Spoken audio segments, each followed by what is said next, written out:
Hey everyone, today I'm going to do a walkthrough of my backyard critter logs, which is something I've been doing since we moved to this house here in Virginia. And then I'm going to do another entry.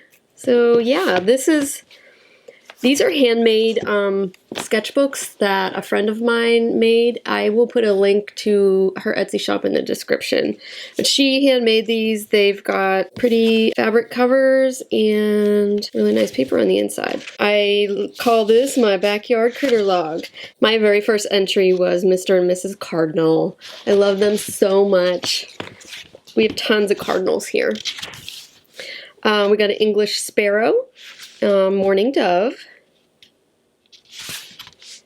American robin, common grackle, eastern gray squirrel. Of course, I have a lot of squirrels, not just one squirrel. This is Edgar the common rat, R.I.P. He lived in our backyard for a while, and yeah, we won't talk about Edgar though. He was cute. But that's all I have to say about that. And then my white-breasted nuthatch. He was so cute, but I haven't seen him for months. I don't know where he went. So sad. A chickadee. This is kind of a funny representation of a chickadee. He's too big. His head was too big. This one, downy woodpecker. I accidentally thought it was a hairy woodpecker at first, so that's why I kind of had to fix the name by pasting a paper on the top. House finch, red-winged blackbird,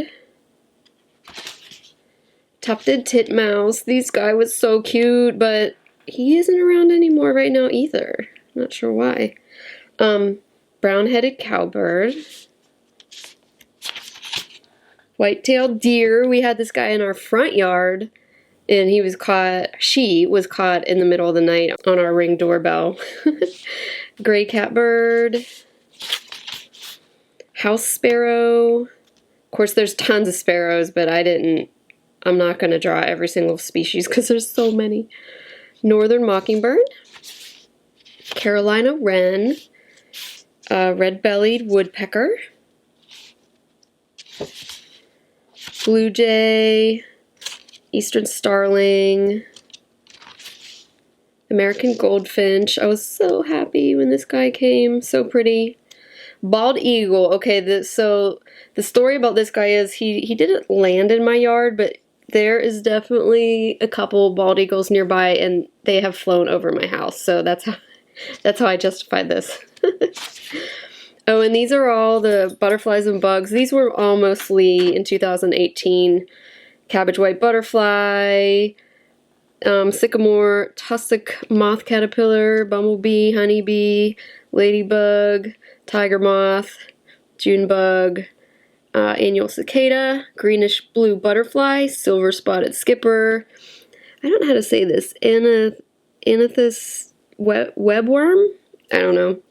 Monarch, red spotted purple, red admiral, tiger swallowtail, field cricket, a banana slug, and woolly bear.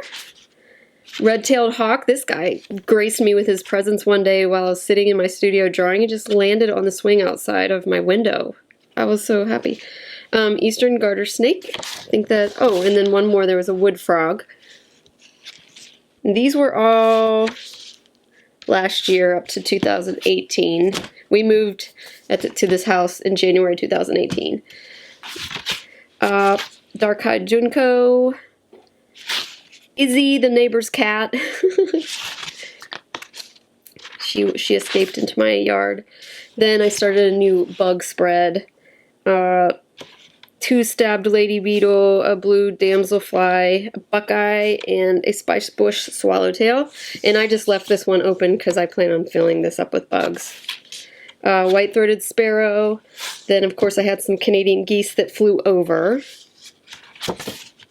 Ruby-throated hummingbird, and now I finally got a northern flicker. Now, I don't have a picture of him that I took myself, but I've heard the calls several times and then finally saw them a couple times. I'm not sure exactly which type it is or if it's a male or a female because they are way high up in the tree, but I was really excited to finally see this guy in my yard. So let's paint a backyard critter. I was really excited to finally see a new bird. I started this backyard critter log when we moved here in January 2018, and the first book went for about 11 months until it was full. Now, this second book, as you saw, it only has a few pages. It has been a whole year, and I guess that's just because I sketched all the common birds and critters at first, and now I'm just waiting patiently for some new little guys to show up. I was really hoping to see a praying mantis or a katydid this year. I heard them. Well, I heard the katydids, but alas, I did not see any in my yard, so hopefully that will happen in the next couple years. And I'm hoping to get a few new birds this year too.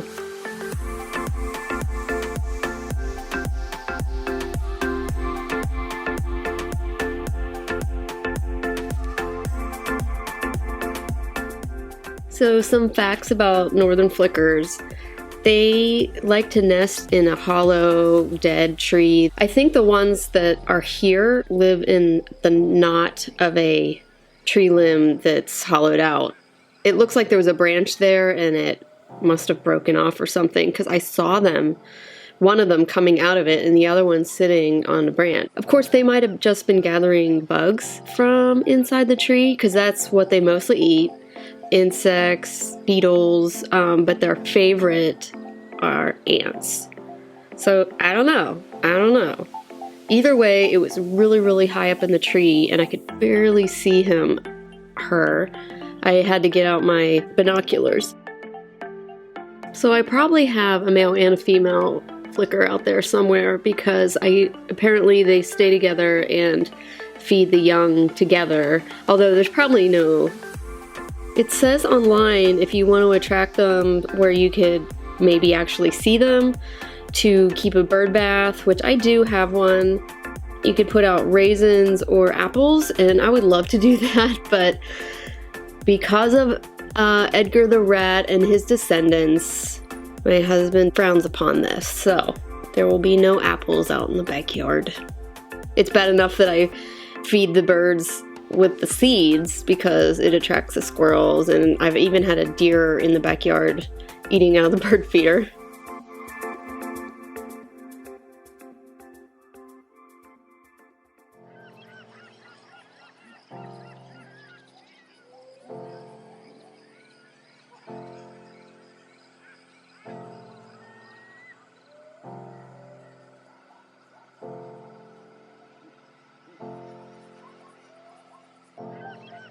I've considered expanding my backyard critter log to neighborhood sightings.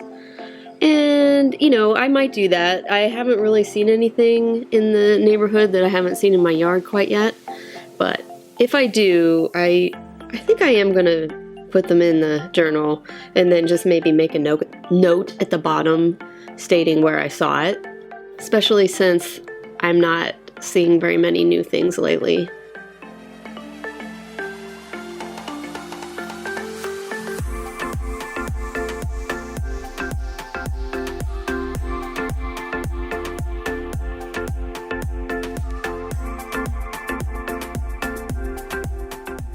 I think this is a really fun idea to do. It'll help you remember all the things you saw and what date. It would be a great activity for kids even. That way you can teach them how to identify insects and birds and animals. Then they can learn how to draw them too. Even living in the city, I think you'll find some things. I live close to Washington, D.C., and I do live in a neighborhood with a lot of trees, but I am really surprised how much wildlife is here, being close to the city. There's even been foxes in our neighborhood, although I have not seen one yet, so I'm really hoping our doorbell catches one walking by at night.